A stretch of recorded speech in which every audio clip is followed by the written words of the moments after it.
All right. So get ready for some serious brain bending because today we're diving deep, really deep. Deeper than usual. Yeah, even more than usual. And you know why?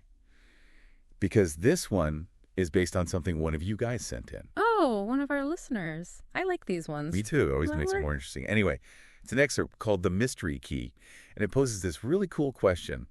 Would you rather have $100,000 R, this mystery key? So no hints or anything, just a key. Just a key. Yeah, just a key, and I guess a whole lot of potential for some, some deep thinking. I see. So for whoever sent this in, what was first hooked you about this question? What made you think, I've got to send this to the deep dive? Yeah, it's pretty intriguing. Like right off the bat, it really gets you thinking. Yeah, for sure. I mean, it's just a simple choice, right?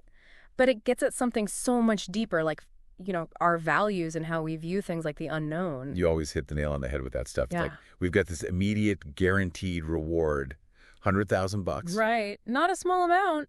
Like, that's life-changing money for a lot of people. Yeah. You could solve some serious problems. For sure. Versus this key, which represents, well, anything and everything. it's so true. It could be anything. There have been all these studies showing that humans, we feel the pain of a loss so much stronger than the joy of, like, an equal gain. It's like we're more afraid of losing something than we are excited about potentially gaining something of equal value. So in this scenario with the key, choosing the guaranteed cash, that's playing it safe.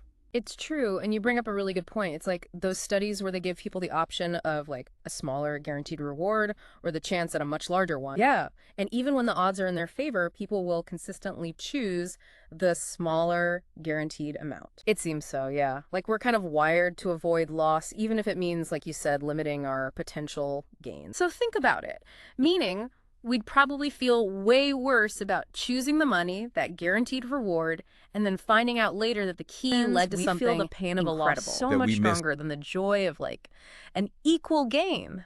That's interesting. It's like we're more afraid of losing something than we are excited about potentially gaining something of equal value. Right, exactly.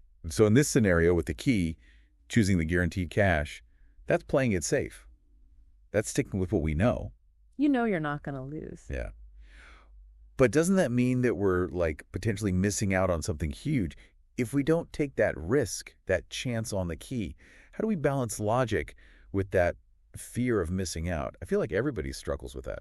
It's true, and you bring up a really good point. It's like those studies where they give people the option of like a smaller guaranteed reward or the chance at a much larger one. I've heard of these. Yeah, and even when the odds are in their favor, people will consistently choose the smaller guaranteed amount. Wow, really? So most people are just inherently risk averse like that? It seems so, yeah. Like we're kind of wired to avoid loss, even if it means, like you said, limiting our potential gains. It's almost like our brains are working against us in a way. In a way, yeah. Well, at least in those situations. That makes me think about even like career choices.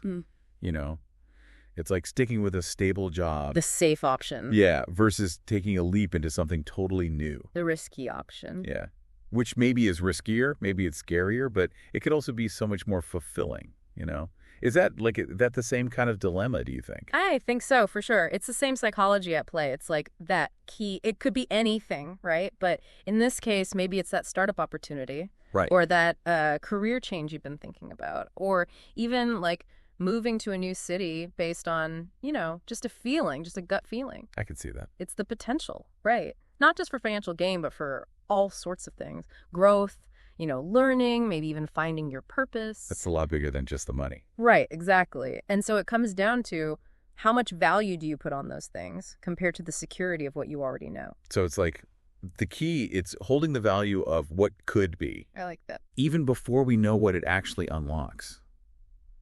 And how do you assign a dollar amount to that? Like, how do you even quantify that? Is there research on the people who go for the riskier option, like who choose the mystery key over the cash? There is. There's a lot of research on personality and risk tolerance. And it turns out that some people are just naturally, drawn to novelty. So they like new things, new experiences. Exactly. They're drawn to the unknown. Those are the kind of people who would probably look at this key and see it as an adventure. Like a challenge. Yeah, a challenge to be embraced. They love that stuff. For them, the potential reward, it's not just whatever's behind the door, it's the journey itself. It's the thrill of the unknown. Exactly. That makes me think about, what about regret? Like, do we know if people are more likely to regret choosing the money, like the safe option, if it turns out that the key unlocks something amazing? Like if they found out later what they missed out on? That's a great question, and it goes back to another fascinating area of research, the psychology of regret. You always have the perfect research to go with every question. Well, it's also interesting, but yeah, studies actually show that as humans, we tend to regret the things we did do more than the things we didn't do. Really? Yeah, so think about it. Meaning, we'd probably feel way worse about choosing the money, that guaranteed reward, and then finding out later that the key led to something incredible. That we missed out on something huge because we played it safe? Exactly. We'd probably regret that way more than if we had chosen the key and it ended up leading nowhere. Like, at least we took the chance. Oh, wow. That is a serious mind game. It makes you think twice about taking that guaranteed option. Right.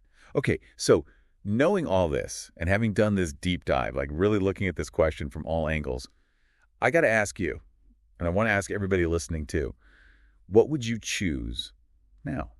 Has this whole conversation changed your perspective at all? Would you take the money, the guaranteed 100 grand, or would you roll the dice and go for the mystery key with all its unknowns? I love that you asked that at the end of these, and I think that's the beauty of this question. There's no right or wrong answer. It's all subjective. Yeah, totally. It's about what resonates with your own personal values. So like this whole exercise, it's not really about the key or the money at all. It's about understanding what we prioritize in life. Is it security? Is it growth? Is it excitement? That's the real unlock here, I think. Man, we went from a seemingly simple question, would you rather have the money or the key, to a whole exploration of risk, reward, personality, regret. It's amazing. And it all started with that one prompt, money or a key. That's what I love about these deep dives. It's like sometimes the most valuable discoveries we make, they come from just exploring the unknown.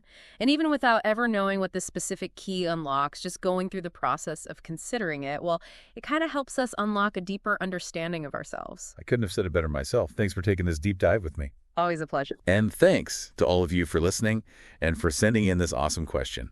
Until next time, keep those brains buzzing. And keep those keys handy, you never know. I can feel it.